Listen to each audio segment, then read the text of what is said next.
I founded Wylie Company in 2015 under the idea that it was possible to build a smaller team that's more efficient, that's capable of doing large chunks of work on feature films. We create previs, postvis, and visual effects finals, and we do that in a very efficient manner. And we also do that at a higher quality than most other visual effects vendors provide. I brought Wylie on during post-production on June 1. They were a small, nimble company who were able to turn around shots to a really high quality level really quickly. In fact, they did a version of every single post-vis shot in that movie. In order to be successful in this business, you have to be incredibly efficient. And in order to do that, you have to have the best hardware.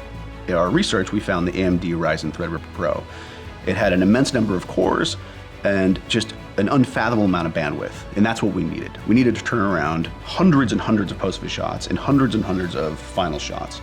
And to get that, we used Lenovo's P620 ThinkStations. We swooped up dozens of them and immediately put them to work. It's such an incredible piece of hardware. It's enabled us to turn around incredible amounts of iterations and be incredibly efficient with our team. It allows them to iterate over and over again and render in the background while they are iterating. In post-vis, it's all about the turnaround, and because you get direct feedback from the director, he's kind of expecting it to see either later in the day or the next day. So one of the sequences we were tasked with in Dune was the Hunter Seeker sequence. Timothée Chalamet had to basically interact with a hologram. It's actually quite a difficult thing to achieve. We had modeled the holographic bush in 3D and had sliced it up into multiple slices so that as he moved forwards or backwards, a different slice would actually be projected onto him. What it gave us was like all this beautiful light on Timothy's body. And the guys and girls at Wylie then had to meticulously line up where the bush was in front and behind. They did it to a quality level during post-vis that Denis questioned, well, what else is there to do? So then Wylie finished off the sequence, and it was so well done that they were nominated for a VES award for that particular sequence. For consistency on Dune 1, we were chosen as the main Blue Eye vendor.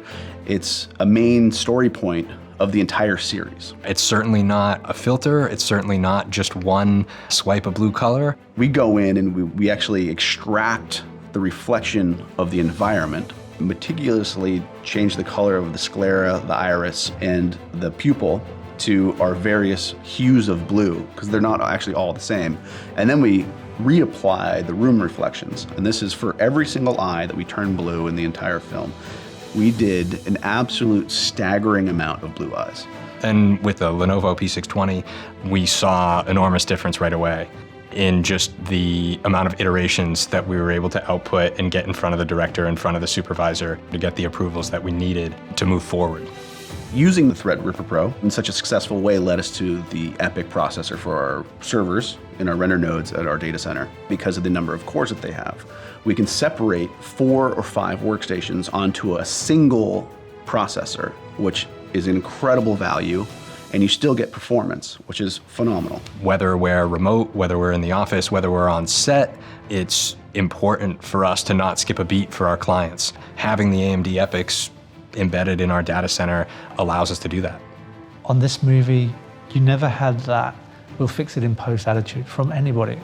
From the blue eyes to the crashing spaceships to like being out in the desert, you know, it just had to feel real. And, you know, working with this team and working with Wylie allowed us to achieve that goal.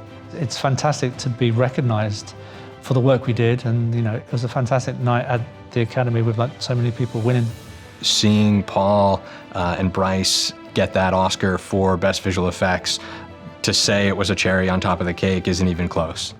At the end of Dune 1 production, we finished close to 300 post-vis shots. We took on an additional 900 or so finals. Denis even said it was the best post experience he's had on a movie. And I was so happy with the way everything worked out that I joined Wylie Co. Our relationship with AMD and Lenovo has really flourished in the past couple of years. They just get visual effects. Machine learning and AI will drive the future of visual effects, and that stuff has to be run on bleeding edge tech. And Lenovo and AMD can supply that.